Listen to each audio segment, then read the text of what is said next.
अगर आप अपनी लाइफ में कुछ करना चाहते हैं, आपका कोई सपना है और लोग आप पर हँसते हैं, आपका मज़ाक बनाते हैं, तो ये कहानी सिर्फ़ और सिर्फ़ आपके लिए है। होमर हिगम की ज़िंदगी पर लिखी गई सच्ची कहानी है, जो आपको सिखाएगी कि किस तरह आपने अपने ड्रीम्स को अचीव करना है। कहानी के स्टार्ट में एक छोटे से शहर को दिखाया जाता है, जिसका नाम कोलवुड है। जगह का नाम कोलवुड इस वजह से है क्योंकि यहाँ पर कोयले की बड़ी-बड़ी खदानें हैं। शहर के सारे लोग इधर ही खदानों में काम करते हैं, लेकिन इस वक्त पूरी दुनिया में और इस शहर में सिर्फ एक ही चीज़ की चर्चा होती है, वो होती है स्पुतनिक 1 की। स्पुतनिक 1 दुनिया का पहला आर्टिफिशियल सैटेलाइट होता है। सोवियत यूनियन इस सैटेलाइट को ज़मीन से बाहर भेजने वाला होता है। उस सैटेलाइट को ज़मीन से आसमान की तरफ भेजा जाता है, तो उस सैटेलाइट को इस शहर से यानी कोलवुड से इजीली देखा जा सकता है। अब लोग अपने घरों से निकल जाते हैं और जब उस सैटेलाइट को लॉन्च किया जाता है तो पूरा शहर इस मंजर को देख रहा होता है। भीड़ में एक लड़का खड़ा होता है जिसका नाम होमर होता है। जब होमर ज़मीन से उस सैटेलाइट को देख रहा होता है तो उसके माइंड में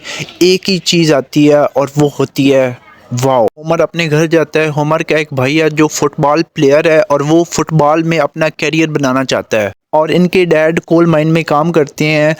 वो वहाँ पर सुपरिटेंडेंट होते हैं और वो ये चाहते थे कि होमर उनके साथ कोल माइन में काम करें, लेकिन आज सैटेलाइट को देखने के बाद उसने एक ख्वाहिश की है कि वो खुद रॉकेट बनाएगा। वो अपने परिवार को कहता है कि मैं रॉकेट बनाना चाहता हूँ। इस बात पर सारे हंसते हैं और कोई भी इस बात को सीरियस नहीं लेता है। उसके डैड उसका मजाक बनाते हुए कहते हैं कि तुम अगर मेरे साथ कोल माइन में काम करोगे तो ज़्यादा अच्छा होगा तुम्हारे लिए। लेकिन होमर ने ठान लिया था कि वो अब इसी सब्जेक्ट पर काम करेगा। वो अपने दो दोस्तों के साथ मिलकर एक छोटा सा रॉकेट बनाता है, लेकिन जब ये सब मिलकर उस रॉकेट को टेस्ट करते हैं तो वो आसमान में नहीं जाता बल्कि वहाँ पर ही ब्लास्ट हो जाता है। वो ये देखकर काफ़ी ज़्यादा परेशान हो जाते हैं, लेकिन होमर अपनी हिम्मत नहीं हारता। वो और ज़्यादा स्टडी करने लग जाता है, बुक्स पढ़ता है और साथ ही साथ अपने एक फ्रेंड से मिलता है जिसका नाम क्विंटन होता है। क्विंटन इनकी क्लास का सबसे लाइक स्टूडेंट होता है और उसे रॉकेट साइंस के बारे में काफ़ी कुछ पता होता है। होमर उसके पास जाता है और उससे कहता है कि मुझे तुम्हारी हेल्प की ज़रूरत है। क्विंटन से कहता है कि मैं रॉकेट साइंस के बारे में जानना चाहता हूँ। क्विंटन कहता है कि तुम रॉकेट साइंस के बारे में क्या जानना चाहते हो? और क्विंटन से कहता है कि सब कुछ। और क्विंटन भी होमर के साथ मिलकर इस प्रोजेक्ट में शामिल हो जाता है और होमर की बेसमेंट में ये एक न्यू रॉकेट बनाने के लिए काम शुरू कर देते हैं। कि रॉकेट बनाने के लिए इनके पास कोई ख़ास चीज़ें नहीं होती हैं, लेकिन ये घर की छोटी मोटी चीज़ों से रॉकेट बनाना शुरू कर देते हैं। साथ साथ ही ये रॉकेट के बारे में मज़ीद इन्फॉर्मेशन इकट्ठी करते हैं ताकि इनके पास रॉकेट के लिए बहुत सारी इन्फॉर्मेशन हो और जो सही और ऑथेंटिक हो। बहुत सारी मुश्किलात का सामना करना पड़ता है और बेसिक ये भी होती है कि इनके पास ग्राइंड करने के लिए या फिर वेल्डिंग करने के लिए कोई भी ख़ास मशीन नहीं होती। इसलिए वो अपने डैड के पास काम करने वाले एक शख्स के पास जाता है और उससे हेल्प करने के लिए कहता है। शुरू में तो वो हेल्प करने के लिए इनकार कर देता है, लेकिन बाद में वो जब ये इंसिस्ट करते हैं तो वो मान जाता है। उनकी मदद से ये रॉकेट का एक खूबसूरत ढांचा बनाते हैं। बहुत खुश होते हैं और वो इसको स्कूल में भी ले जाते हैं, और जब प्रिंसिपल इस ढांचे को देखता है तो वो इनसे ये छीन लेता है। प्रिंसिपल इनको डांटता है और कहता है कि इस तरह की चीज़ें स्कूल में लेके आना अलाउड नहीं है। उसी वक्त यहाँ पर होमर की टीचर मिस राइली आ जाती है और वो प्रिंसिपल को झूठ बोलती है कि ये होमर को मैंने कहा था लेकर आने के लिए, इसलिए प्रिंसिपल उसको वो वापस कर देता है। मिस राइली प्रिंसिपल को बताती है कि दरअसल ये बच्चे काउंटी साइंस वेलफेयर कंपटीशन में प्लानिंग कर रहे हैं हिस्सा लेने की। होमर और इसके दोस्तों को काउंटी साइंस फेयर कंपटीशन के बारे में कुछ भी पता नहीं होता है, तो वो अपनी मैम से पूछता है कि काउंटी साइंस वेलफेयर क्या है। राइली होमर को बताती है कि पूरे मुल्क के बच्चे अपने साइंस प्रोजेक्ट्स को सबमिट करवाते हैं और जो भी बच्चा फर्स्ट आता है उसको कॉलेज की तरफ से स्कॉलरशिप भी दी जाती है। और बहुत ज़्यादा इंटरेस्टेड हो जाता है, लेकिन मिस राइली बोलती हैं कि ये तुम्हारे लिए नहीं है क्योंकि तुम्हें मैथ में ज़रा भी इंटरेस्ट नहीं है। को बताती हैं कि इस काम के लिए तुम्हारा मैथ बहुत अच्छा होना ज़रूरी है। उसके बाद ये चारों एक और रॉकेट बना देते हैं। सब उस रॉकेट को लॉन्च करते हैं तो वो सीधा आसमान की तरफ नहीं जाता बल्कि टेढ़ा उड़ता है और बहुत लोगों को हर्ट करता है। वो रॉकेट होमर के डैड के ऑफिस में चला जाता है। जब होमर उसे लेने जाता है तो इसके डैड इसको बहुत डांटते हैं, इसकी बहुत इंसल्ट करते हैं। होमर के डैड इसे कहते हैं कि मुझे अब पता चला कि तुम बेसमेंट में क्या करते हो। और जब वो घर आता है और बेसमेंट में जाता है तो वो देखता है कि बेसमेंट में कोई भी चीज़ नहीं होती। रॉकेट बनाने की जितनी भी चीज़ें उनके पास होती हैं उनके डैड उसको बाहर रख देते हैं और साथ साथ ये भी कहते हैं कि कोल की प्रॉपर्टी के अंदर तुम किसी भी किस्म का कोई भी साइंस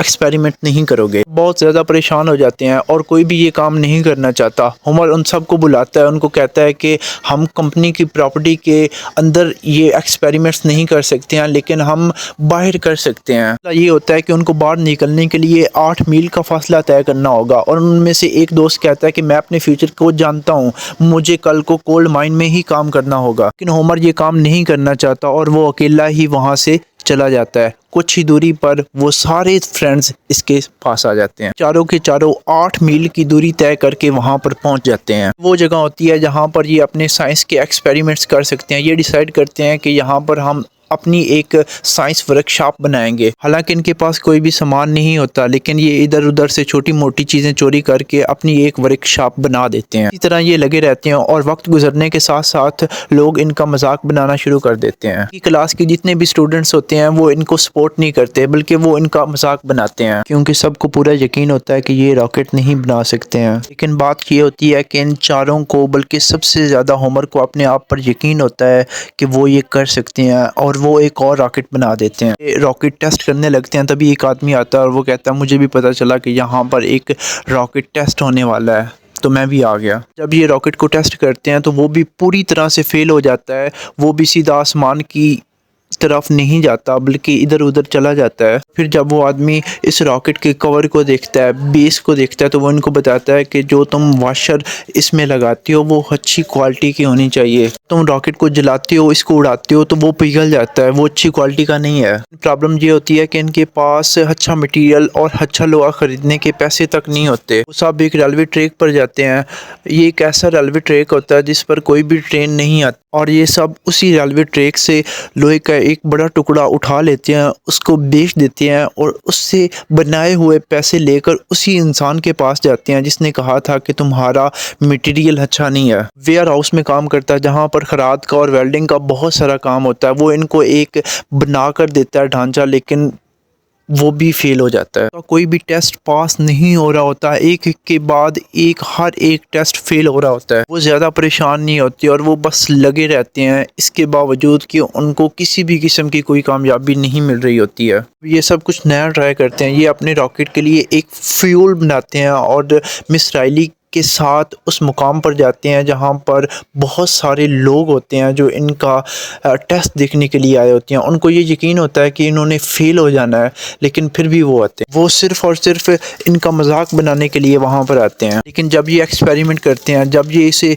लॉन्च करते हैं, तो वो सीधा आसमान की बुलंदियों में जाता है और चला ही जाता है। ये देखकर ये चारों मिस राइली और यहाँ पर खड़ा हर एक बंदा बहुत खुश होता है, क्योंकि ये उनका पहला एक्सपेरिमेंट था जो पास हुआ था। इनकी ये खबर न्यूज़पेपर में भी फ्लैश होती है और ये बहुत ज़्यादा फेमस हो जाते हैं। इनकी ये खुशी ज़्यादा टाइम के लिए नहीं होती। इनके स्कूल में पुलिस आ जाती है और इन चारों को लेकर चली जाती है। असल वो इनको इस वजह से ले गए थे क्योंकि इनके रॉकेट की वजह से जंगलों में आग लग गई थी और जंगल में काफ़ी ज़्यादा नुकसान हो जाता है। लेकिन ये चारों नाबालिग होते हैं, इस वजह से इनको सज़ा नहीं हो सकती। उमर के डैड इन चारों को वहाँ से लेकर वापस आ जाते हैं, लेकिन अब ये किसी भी किस्म का कोई भी एक्सपेरिमेंट नहीं कर सकते हैं क्योंकि पुलिस इनको अलाउ नहीं करेगी और इस बात की वजह से बहुत ज़्यादा परेशान हो जाते हैं ये चारों लोग। वर्कशॉप जो इन्होंने बड़े प्यार से बनाई थी वो अपने हाथों से उसको जला देते हैं। अपने सपनों को यूं जलता देखकर बहुत सैड हो जाते हैं ये। और दूसरी तरफ होमर के डैड के माइंड्स में एक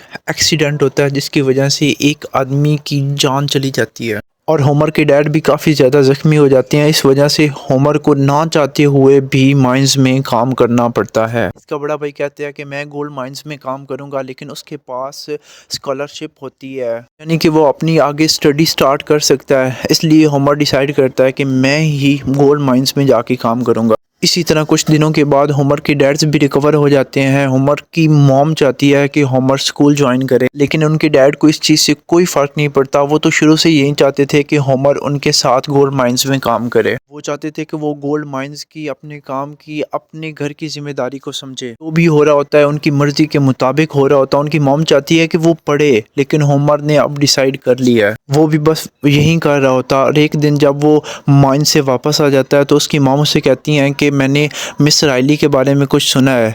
दरअसल मिस राइली की तबीयत बहुत ख़राब होती है, उनको कैंसर होता है, और इस तरह होमर उनसे मिलने के लिए उनके घर जाता है। वहाँ पर मिस राइली बोलती हैं कि मैं हमेशा से चाहती थी कि तुम साइंस फेयर जीत जाओ, कि तुम चारों को स्कॉलरशिप मिल जाए, तुम कॉलेज पढ़ो और लाइफ में बहुत अच्छा करो। कि अगर तुम ऐसा कर पाते तो कहीं ना कहीं तुम्हारी लाइफ में मेरा भी कुछ ना कुछ रोल होता। वो होमर को कहती है कि कभी कभी लोग क्या सोच रहे हैं, हमें इस बारे में इस चीज़ का ख्याल नहीं रखना चाहिए। वो कहती हैं कि तुम्हें अपने अंदर की आवाज़ सुननी होगी तो कि तुम क्या करना चाहते हो। वो होमर को कहती है कि तुम अपनी ज़िंदगी इन माइंस में नहीं गुजार सकते क्योंकि तुम ये चाहते ही नहीं हो। अपनी मैम की ये बातें सुनकर होमर बहुत ज़्यादा मोटिवेट हो जाता है और वो अपनी बुक्स निकाल कर पढ़ना शुरू कर देता है। ये बहुत इंपॉर्टेंट किताब होती है क्योंकि ये भी उसको मिस राइली ने ही दी होती है, और वो यहाँ पर बैठकर अब कैलकुलेशन करना स्टार्ट कर देता है। और उसका कैलकुलेशन उस रॉकेट के बारे में होता है जो उन्होंने आखिरी बार लॉन्च किया था, उस टेस्ट के बारे में जिसमें इन पर इल्ज़ाम लगा था कि इनकी वजह से जंगलों में आग लग गई है। बात ये होती है कि उस रॉकेट का दूसरा हिस्सा इनको मिला ही नहीं था, और वो ये सारी कैलकुलेशन लेकर क्वेंटन के पास जाता है। क्वेंटन इसको फाइनल कैलकुलेशन बताता है कि इनके रॉकेट का दूसरा हिस्सा कहाँ पर गिरा होगा। वो जंगल में उस हिस्से को ढूंढने के लिए निकल जाते हैं, जो कि उनको मिल भी जाता है। वो पानी में होता है। साबित हो जाता है कि उनके रॉकेट की वजह से आग नहीं लगी, और वो इसको लेकर स्कूल चला जाता है। मिस राइली ये देखकर बहुत ज़्यादा खुश हो जाती हैं, बट जब प्रिंसिपल ये देखता है तो वो कहता है कि तुम्हारे रॉकेट का ये हिस्सा कुछ भी साबित नहीं कर सकता है। उसके बाद होमर ब्लैक बोर्ड पर उनको सारी कैलकुलेशन बताता है, और उनको भी समझ आ जाता है, उनको भी यकीन हो जाता है कि होमर बिल्कुल सच कह रहा है। रॉकेट की वजह से आग बिल्कुल भी नहीं लगी थी। वो होमर और इसके दोस्तों को कहते हैं कि तुम्हें साइंस फेयर में हिस्सा ज़रूर लेना चाहिए। चारों की चारों अगेन होमर की बेसमेंट में अपना काम करना शुरू कर देते हैं। अब वही होता है जिसका डर था। वहाँ पर होमर के डैड आ जाते हैं और सब दोस्तों को वहाँ से चले जाने के लिए कहते हैं। अब वहाँ से चले जाते हैं। होमर के डैड होमर को कहते हैं कि आज नहीं तो कल तुम्हें गोल्ड माइंस में मेरी जगह लेनी ही पड़ेगी। जब भी ये सोचता हूँ तो मुझे प्राउड फील होता है कि तुम मेरी जगह पर काम करोगे। होमर को कहते हैं कि तुम्हें काम पर दोबारा वापस आ जाना चाहिए, लेकिन होमर बिल्कुल मना कर देता है। वो कहता है कि गोल्ड माइन आपकी दुनिया है, आपका सपना है, वो मेरा सपना नहीं है। वो कहता है कि मैं वहाँ पर काम नहीं करना चाहता, मैं वहाँ पर कभी भी नहीं आऊँगा। वो कहता है कि मैं स्पेस में जाना चाहता हूँ। उसकी आंखों में जोश होता है और उसके वालिद वहाँ से चले जाते हैं। पर होमर और इसके दोस्तों के प्रोजेक्ट को साइंस फेयर में भेजने का डिसाइड हो जाता है। हालांकि स्कूल में और भी बहुत सारे लोगों ने बहुत सारे प्रोजेक्ट्स पे काम किया होता है, लेकिन होमर का प्रोजेक्ट वो फाइनल कर दिया जाता है। प्रॉब्लम ये होती है कि इन चारों में से कोई एक ही साइंस फेयर में जा सकता है, और ये सब डिसाइड करते हैं कि होमर ही साइंस फेयर में हिस्सा लेगा जाकर। वहीं दूसरी तरफ होमर के डैड के खिलाफ पूरी की पूरी यूनियन हो जाती है और वो हड़ताल करना स्टार्ट कर देते हैं। सब लोग स्ट्राइक कर देते हैं और गोल्ड माइंस मुकम्मल तौर पर बंद हो जाती है। इसी बीच जब होमर के वालिद घर पे नहीं होते तो लोग हमला कर देते हैं घर पर। अब होमर अपने वालिद के साथ बोलता है, उनके साथ खड़ा होता है, तो उनके वालिद उसे ये कहते हैं कि तुम्हारे पास और भी बहुत सारे काम है, तुम वो जाकर करो। पर होमर को गुस्सा आ जाता है और वो कहता है कि यहाँ पर जो भी हो रहा है वो मेरी गलती नहीं है। उनको कहता है कि मैं कॉलेज पढ़ना चाहता हूँ, मैं बाहर निकलना चाहता हूँ, मैं कुछ बनना चाहता हूँ। वो कहता है कि धीरे धीरे माइंस खत्म हो रही हैं, कोल खत्म हो रहा है, इसमें मेरी किसी भी किस्म की कोई गलती नहीं है। होमर के वालिद कहते हैं कि तुम जाओ, जो करना है जाके करो। होमर भी गुस्से में कहता है कि मैं जा रहा हूँ, हमेशा के लिए जा रहा हूँ, मैं घर छोड़ रहा हूँ। उसके बाद वो साइंस फेयर निकल जाता है और वहाँ जाकर अपने रॉकेट को रिप्रेजेंट करता है। का प्रोजेक्ट सब लोगों को बहुत ज़्यादा पसंद आता है। ये 2 दिन का फेयर होता है और अगले दिन डिसाइड होना है कि इस प्रोजेक्ट में कौन जीतेगा। जो भी उसको जीतेगा उसको स्कॉलरशिप मिलेगी, लेकिन रात में कोई इसके रॉकेट का नोजल चुरा लेता है। अगर वो उसको ना मिला तो वो इस कंपटीशन में कभी भी जीत नहीं पाएगा। इस तरह वो अपनी मॉम को कॉल करता है, अपने दोस्तों को कॉल करता है, उनको कहता है कि मुझे किसी भी तरह दूसरा नोजल चाहिए। लेकिन दूसरा नोज़ल नहीं बन सकता क्योंकि जिस आदमी ने ये बनाया है वो कोल माइन में काम करता है और कोल माइन तो बंद है। सारे लोग ही स्ट्राइक पर होते हैं, कोल माइन में कोई भी नहीं होता। होमर की जो मॉम होती हैं वो उनके डैड के पास जाती हैं, वो उनको सारी सिचुएशन बताती हैं, वो उनको कहती हैं कि तुम्हें इस स्ट्राइक को ख़त्म करना होगा, लेकिन होमर के डैड उसको मना कर देते हैं। कहते हैं कि कभी भी नहीं, मैं यूनियन वालों के सामने खुद को गिरता हुआ नहीं देख सकता, मैं इनके सामने नहीं गिड़गिड़ा सकता। उनको कहती है कि तुमने कभी भी होमर का साथ नहीं दिया, तुमने कभी भी उस पर यकीन नहीं किया। वो कहती है कि कम से कम तुम उसके डैड हो, तुम्हें अपना फ़र्ज़ निभाना होगा, और अगर तुमने ऐसा नहीं किया तो मैं तुम्हें छोड़कर हमेशा हमेशा के लिए चली जाऊंगी। सोचते हैं कि मुझे अपने बेटे का साथ देना चाहिए और वो स्ट्राइक ख़त्म करवा देते हैं। उनको जो नोज़ल चाहिए होता है, जो उसके रॉकेट का पार्ट है, वो उसे बनवा कर वापस भेज देते हैं। उसके बाद होमर अपनी प्रेजेंटेशन देता हो जो बहुत लोगों को पसंद आती है। वो पल आता है जब रिजल्ट अनाउंस किए जाने हैं, और जब फर्स्ट प्राइज अनाउंस किया जाता है तो सबके दिल थम जाते हैं, बहुत ज़्यादा क्यूरियस होते हैं। और जो फर्स्ट प्राइज होता है वो जाता है होमर को, क्योंकि उसका साइंस प्रोजेक्ट सबसे अच्छा बना हुआ था। सब बहुत ज़्यादा अप्रिशिएट करते हैं, और जब वो वापस अपने घर आ जाता है तो वहाँ पर भी उसका बहुत बड़ा इस्तकबाल किया जाता है। लोग इनका यकीन करते हैं। एक वो वक्त था कि सब लोग इनका मजाक बनाते थे। जब होमर अपनी मॉम से मिल रहा होता है तो वो उनसे पूछता है कि मिस राइली कहाँ है।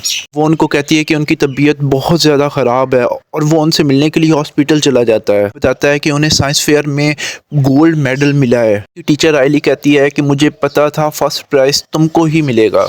वो बहुत अप्रिशिएट करती है, और उसके बाद होमर और उसके सब दोस्त अपने आज तक का सबसे बड़ा रॉकेट बनाने के लिए तैयार हो जाते हैं। टेस्ट के दौरान होमर के डैड भी आ जाते हैं, जो कि पहली बार होता है, और उसके साथ साथ पूरा शहर आ जाता है ये देखने के लिए। ये जो रॉकेट लॉन्च करने वाले होते हैं, इसका नाम इन्होंने अपनी मिस राइली पे रखा होता है। और जब रॉकेट को लॉन्च किया जाता है तो वो आसमान की बुलंदियों में उतरता ही चला जाता है। वो 30,000 फुट की बुलंदी पर जाता है। रॉकेट को पूरा शहर देखता है, और हॉस्पिटल की खिड़की से मिस राइली भी इस रॉकेट को देख रही होती हैं।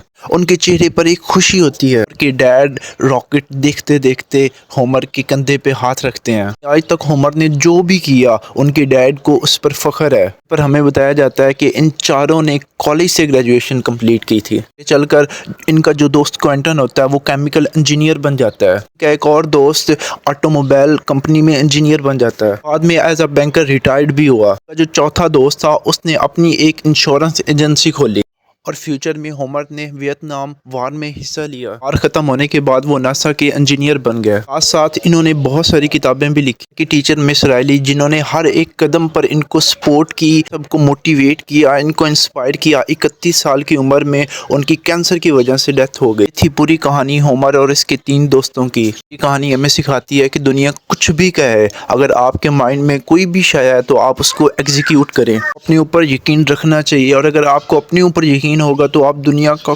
बड़े से बड़ा काम कर सकते हैं। ये थी अमेजिंग मूवी, और आप कमेंट सेक्शन में रिव्यूज़ दे सकते हैं। आप वीडियो को लाइक ज़रूर कर दो, सब्सक्राइब कर दो, and thank you so much for watching.